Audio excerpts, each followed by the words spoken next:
ব্রাজিলের Rio de জেনিরোতে চলছে ব্রিক্সের ১৭তম শীর্ষ সম্মেলন। রোববার ২ দিনব্যাপী এই সম্মেলনের উদ্বোধনী ভাষণে গাজায় চলমান ইসরায়েলি আগ্রাসনকে গণহত্যা হিসেবে বর্ণনা করেন ব্রাজিলের president Lula da Silva.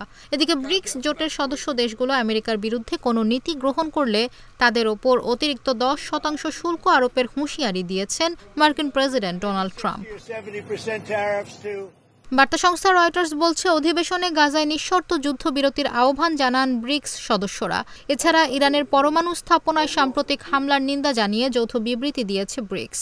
Israel ও আমেরিকার নাম না নিলেও ওই হামলার সময় আন্তর্জাতিক আইন লঙ্ঘন করা হয়েছে বলে উল্লেখ করা হয়েছে বিবৃতিতে। এছাড়া ভারতের কাশ্মীরের পেহেলগামে সন্ত্রাসী হামলারও নিন্দা জানিয়ে বিবৃতি দেওয়া হয়। ব্রিক্স সম্মেলনে পাকিস্তানের বিরুদ্ধে সন্ত্রাসবাদের পৃষ্ঠপোষকতার অভিযোগ করেন ভারতের প্রধানমন্ত্রী নরেন্দ্র মোদি। এবারের সম্মেলনে উপস্থিত হননি রুশ প্রেসিডেন্ট ভ্লাদিমির পুতিন ও চীনের প্রেসিডেন্ট শি জিনপিং।